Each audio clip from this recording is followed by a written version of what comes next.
Hello, नमस्कार, आदाब, सत श्री अकाल और अस्सलाम वालेकुम। मैं हूं मोहम्मद अहमद काज़मी, लेकर आया हूं आपका पसंदीदा कार्यक्रम नज़र दुनिया पर। मिडिल ईस्ट में तेज़ी से हो रही तब्दीलियों के साथ इराक़ में इजराइल के असर के बढ़ने का ख़तरा कम नहीं हो रहा है। सितंबर 2021 में इराक़ी कुर्दिस्तान की राजधानी अरबिल में इजराइल के साथ ताल्लुकात नॉर्मल करने के हक़ में अमेरिका के ज़रिए कराई गई मीटिंग में जिस तरह के इशारे मिल रहे थे वो काफ़ी ख़तरनाक थे। उस वक्त इराक़ की सेंट्रल गवर्नमेंट यानी बगदाद सरकार ने इस कॉन्फ्रेंस में शरीक हुए नुमाइंदों के खिलाफ कार्रवाई करने की बात कही थी, लेकिन इस बार बहुत बड़ा ख़तरा सामने आया है। इराक़ की पार्लियामेंट के साबिक़ स्पीकर ने कहा है कि उनके मुल्क में 5 लाख यहूदियों को सिटीज़नशिप देने का खुफिया प्लान तैयार है। अब से पहले यूनाइटेड अरब एमिरेट्स में बड़ी तादाद में इजरायली यहूदियों ने बिना अपनी सिटीज़नशिप खोए एमिरेट्स की सिटीज़नशिप हासिल की है, जिसके नतीजे में ये इजरायली यहूदी गल्फ़ कोऑपरेशन काउंसिल के सभी मेंबर मुल्कों में आसानी से जा सकते हैं। अब इराक़ की सिटीज़नशिप यहूदियों को दिए जाने के प्लान की साजिश सामने आने से इराक़ में बेचैनी पैदा हुई है। इस एपिसोड में हम आपको बताएंगे कि इराक़ी कुर्दिस्तान में किस तरह से यहूदी अपने पैर जमाने की कोशिश कर रहे हैं। हाल ही में ईरान ने अरबिल में इजरायली खुफिया एजेंसी मोसाद के ठिकाने पर मिसाइल हमले किए थे। उसके बाद खबर आई थी कि इराक़ के 6 सूबों में मोसाद के ठिकाने मौजूद हैं। आज का एपिसोड काफ़ी अहम है, आखिर तक ज़रूर देखें। आपसे गुजारिश है कि अगर आपने अभी तक media star world YouTube channel subscribe नहीं किया है तो सब्सक्राइब कर लें और घंटी दबाना ना भूलें ताकि हमारी हर नई वीडियो का नोटिफिकेशन आप तक पहुंच सके। आज की बड़ी खबर है कि इराक़ की पार्लियामेंट के साबिक़ स्पीकर महमूद अल मशहदानी ने इराक़ में 5 लाख यहूदियों को सिटीज़नशिप देने के प्लान का खुलासा किया है। उन्होंने इजराइल के लिए काम करने के लिए सैकड़ों हज़ारों यहूदियों को इराक़ी सिटीज़नशिप देने के प्लान से पर्दा उठाया है। ईरान के प्रेस टीवी के मुताबिक संडे को एक टेलीविज़न इंटरव्यू में इराक़ की पार्लियामेंट के साबिक़ स्पीकर महमूद अल मशहदानी ने कहा है कि इराक़ को तकसीम करके हुकूमत करने के लिए एक मल्टी लेवल प्लान तैयार किया गया है। उनके मुताबिक इस प्रोजेक्ट में कई मरहले शामिल हैं, जिनमें से पहला मरहला यूनाइटेड शिया सियासी ताकत को ख़त्म करना है और फिर 5 लाख यहूदियों को इराक़ी सिटीज़नशिप देने और इन्वेस्टमेंट के लिए बगदाद में उनका वेलकम करना शामिल है, जिसके लिए एक इंटरनेशनल समझौते का ऐलान किया जाएगा। इराक़ी पार्लियामेंट के सबसे सीनियर मेंबर अल मशहदानी ने बताया कि अगला मरहला यहूदी लॉबी के ज़रिए से सियासी ताकतों को कंट्रोल करना होगा ताकि नए सियासी लीडर्स को सामने लाया जा सके और फिर वेस्टर्न अंबार सूबे में फ़िलिस्तीनियों को बसाया जा सके। उन्होंने कहा कि ये कदम मुस्तकबिल करीब में इराक़ को रेजिस्टेंस की धुरी से दूर रखने के बहाने उठाया जाएगा।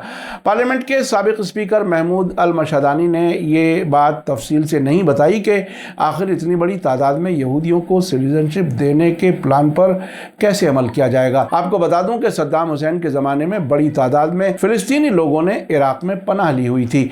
मशहदानी ने पिछले साल अक्टूबर में इराक़ी पार्लियामेंट इलेक्शंस का जिक्र करते हुए कहा कि वोटों में धोखाधड़ी का मकसद शियाओं के बीच दरार पैदा करना और इजराइल की खिदमत के लिए एक नई सियासी लॉबी बनाना था।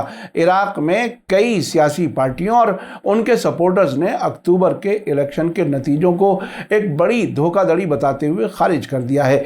वहां इलेक्शन होने के बावजूद अब तक नई सरकार नहीं बन सकी है। ये इलेक्शन पार्लियामेंट की 329 सीटों के लिए किए गए थे।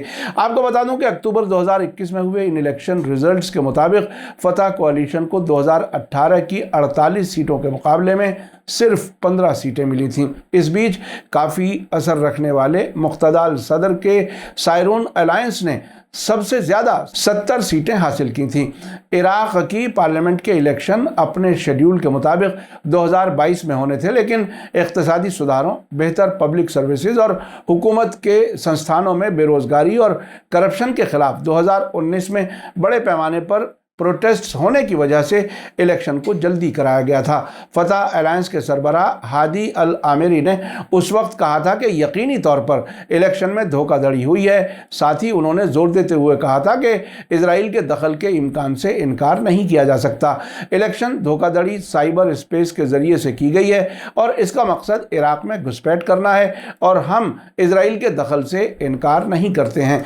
आपको याद दिला दूं कि पिछले साल 24 सितंबर को इराक के कुर्दिस्तान की राजधानी अरबिल में अमेरिका ने एक कॉन्फ्रेंस कराई थी, जिसमें ट्राइबल और मजहबी लीडर समेत पूरे इराक से 300 से ज्यादा नुमाइंदों की मेजबानी की गई थी। शुरू में बताया गया था कि इस कॉन्फ्रेंस में सुन्नी मेजॉरिटी वाले 6 सूबों के नुमाइंदे हैं और उनके लिए कुर्दिस्तान की तरह अलग सूबे की मांग के लिए यह कॉन्फ्रेंस की गई है। लेकिन कॉन्फ्रेंस के आखिर में इराक के इजराइल से ताल्लुकात नॉर्मल किए जाने की अपील की गई और साथ ही United Arab Emirates, Bahrain, Sudan और मोरक्को की मिसाल भी दी गई। हालांकि उसके बाद इराकी सरकार ने इस कॉन्फ्रेंस में हिस्सा लेने वालों के खिलाफ कार्रवाई करने का ऐलान भी किया था। उस वक्त पॉलिटिक्स टुडे ने रिपोर्ट दी थी कि इस कॉन्फ्रेंस के शुरुआत में तकरीरों में ज़्यादातर इस बात पर जोर दिया गया था कि इराक के बेहतर मुस्तकबिल के लिए इजराइल के साथ नॉर्मल ताल्लुकात किस तरह से अहम होंगे और इससे बचना क्यों मुमकिन नहीं है। मिसाल के तौर पर इराक की कल्चरल मिनिस्ट्री के एक सीनियर अफसर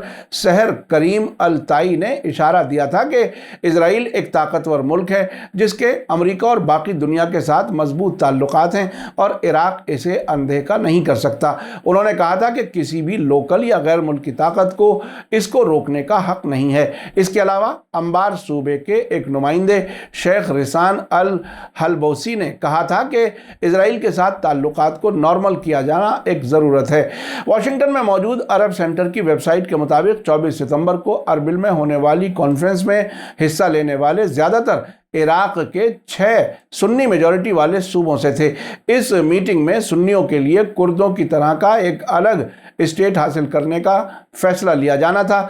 इसका मकसद शिया मिलिशिया के जरिए उनके खिलाफ होने वाली कार्रवाइयों से बचना बताया गया था। लेकिन ताज्जुब तब हुआ जब कॉन्फ्रेंस के स्पोक्सपर्सन विसाम अल हरदान ने ऐलान करते हुए इजराइल के साथ ताल्लुकात पूरी तरह से नॉर्मल किए जाने के लिए रेजोल्यूशन का ऐलान किया और United Arab Emirates, Bahrain, Morocco और सूडान की तरह अब्राहम समझौते में इराक के शामिल होने की अपील की गई। उन्होंने साथ ही इराकी ओरिजिन के यहूदियों के लिए भी इजराइल से वापसी की अपील की जो दहाइयों पहले इजराइल में जाकर बस गए थे। अरबिल सियासी तौर पर काफ़ी सिंबॉलिक है। 2017 में कुर्द इलाकाई सरकार ने अलग कुर्दिस्तान मुल्क इराक से अलग करने के हक में रेफरेंडम यानी जनमत संग्रह कराया था। हालांकि रेफरेंडम के नतीजे को लागू नहीं किया जा सका, जिसकी वजह से कुर्द पेशमर्गा और इराकी फौज के बीच टकराव भी हुआ। इजराइल उन कुछ मुल्कों में से एक था जिन्होंने आज़ाद कुर्दिस्तान मुल्क बनने को सपोर्ट किया था। इजराइल के उस वक्त के प्राइम मिनिस्टर बेंजामिन नेतन्याहू ने कहा था कि इजराइल कुर्द लोगों को अपना मुल्क हासिल करने की कानूनी कोशिशों को सपोर्ट करता है। 2003 के बाद से ऐसी कई बार रिपोर्टें आ चुकी हैं जिसमें बताया गया है कि इजरायली यहूदी इराक में मजहबी शहरों में ज़मीनें खरीद रहे हैं। वो ये काम कुर्दिस्तान में आसानी से कर रहे हैं। अरबिल में होने वाली कॉन्फ्रेंस की इराक के प्राइम मिनिस्टर मुस्तफ़ा अल काज़मी की सरकार ने फ़ौरन मजम्मत की, जबकि कुर्दिस्तान सरकार के जिम्मेदारों ने भी इस कॉन्फ्रेंस के बारे में जानकारी ना होने का ड्रामा किया था। इराकी प्रेसिडेंट बरहाम सालेह जो खुद कुर्द हैं, उन्होंने भी इसे खारिज किया था।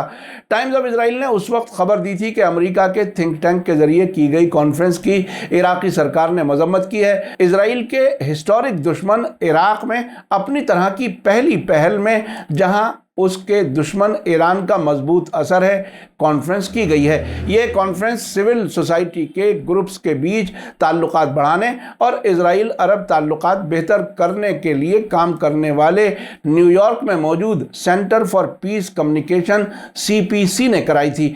इसके लिए इराक सरकार से इजाज़त नहीं ली गई थी। आपको बता दूं कि इजराइल की कोशिश है कि किसी तरह से अरब हुकूमतों के साथ ताल्लुकात नॉर्मल किए जाएं और यहूदियों को अरब मुल्कों में ज़्यादा से ज़्यादा फैला दिया जाए। जुलाई 2021 में यूनाइटेड अरब एमिरेट्स से खबर थी कि सितंबर 2020 में इजराइल से ताल्लुकात नॉर्मल होने और यूएई में सिटीजनशिप देने के कानून में तब्दीली के बाद सिर्फ 3 महीने के अंदर तकरीबन 5000 इजरायलियों को यूएई की सिटीजनशिप दी गई थी। सोर्सेज का हवाला देते हुए अमीरात लीक्स की वेबसाइट ने यूएई में खासतौर से दुबई और अबू धाबी में इन्वेस्टमेंट की आड़ में इजराइल के यहूदियों को बड़े पैमाने पर सिटीजनशिप देने को कंफर्म किया था। सोर्सेज ने बताया था कि यूएई के अफसरान अपनी सिटीजनशिप छोड़े बिना इन्वेस्टमेंट करने वालों और कारोबारियों के लिए सिटीजनशिप देने की इजाज़त देते हैं, यानी इजरायली यूनाइटेड अरब एमिरेट्स की सिटीजनशिप लेकर आसानी से दूसरे शहरियों की तरह किसी भी गल्फ कोऑपरेशन काउंसिल के मेंबर मुल्क में बगैर वीजा के जा सकते हैं। आपको बता दूं कि जीसीसी मुल्कों के लोग यूरोप की तरह किसी भी जीसीसी मुल्क में सिर्फ आईडी दिखाकर जा सकते हैं। आपको याद दिला दूं कि 14 मार्च को ईरान के Islamic revolutionary guard core IRGC ने इराकी कुर्दिस्तान की राजधानी अरबिल में मोसाद के अड्डे पर मिसाइलों से हमला किया था, जिसे उसने इजरायली साजिश और शैतानी अड्डा बताया था। साथ ही कहा था कि यह ऑपरेशन हाल ही में सीरिया की राजधानी दमिश्क पर एक इजरायली हवाई हमले के जवाब में किया गया है, जिसमें IRGC के 2 अफसरान मारे गए थे। इसके बाद इराक के दियाला सूबे में मुस्लिम उलमा एसोसिएशन के सरबराह जब्बार अल मामूरी ने कहा था कि अरबिल के अलावा 5 दूसरे इराकी सूबों में भी मोसाद के ठिकाने हैं और कुर्दिस्तान के अफसरों के इनकार का कोई फायदा नहीं होगा। जब्बार अल मामूरी का कहना है कि हमारे पास ऐसी खबरें हैं कि इराक में मोसाद की सरगर्मियों का खास मकसद इराकी लोगों में इख्तलाफ की आग भड़काना, फिरका वाराना दंगे कराना, नफरत के बीज बोना, कत्ल करना, लोगों को गुमराह करना और नौजवान पीढ़ी को नशे का आदी बनाना है। आपको बता दूं कि 2003 में अमेरिका के जरिए शुरू की गई जंग के नतीजे में सद्दाम हुसैन की सरकार को उखाड़ फेंका गया था, लेकिन उसके फौरन बाद से ही वहां ईरान का असर बढ़ता गया और सद्दाम हुसैन की हुकूमत के दौरान उसके मुखालिफ अक्सर लीडर्स ईरान में ही रहते थे, जिसकी वजह से ईरान का असर बढ़ा। इसलिए सद्दाम हुसैन के बाद बनने वाली इराकी हुकूमतों में अक्सर वो लीडर शामिल रहे जो ईरान में पनाह ले चुके थे। जनवरी 2020 में बगदाद एयरपोर्ट के नज़दीक अमेरिका के जरिए ईरानी कमांडर जनरल कासिम सुलेमानी और इराकी कमांडर अबू मेहंदी अल मुहंदिस के ड्रोन हमले से कत्ल किए जाने के बाद इस पूरे इलाके में अमेरिका और इजराइल के खिलाफ नफरत में इजाफा हुआ है। अब देखना है कि क्या साजिश के सामने आने के बाद भी इराक में इजरायली यहूदियों को बड़ी तादाद में सिटीजनशिप दी जाती है या नहीं। इस पूरे इलाके में ये बात मशहूर है कि अगर कुर्दिस्तान अलग मुल्क बना तो ये एक और इजराइल जैसा ही मुल्क होगा। इसी के साथ मुझे दीजिए इजाज़त। आज का एपिसोड कैसा लगा कमेंट्स में ज़रूर लिखें। थैंक यू, धन्यवाद, शुक्रिया। जय भारत, जय हिंद। मीडिया स्टार वर्ल्ड के और वीडियो देखने के लिए हमारे चैनल को सब्सक्राइब करें और सीधे नोटिफिकेशन पाने के लिए बेल आइकन दबाएं। और अगर हमारी खबर सच्ची और अच्छी लगे तो अपने व्हाट्सएप, इंस्टाग्राम, फेसबुक और ट्विटर अकाउंट पर ज़रूर शेयर करें।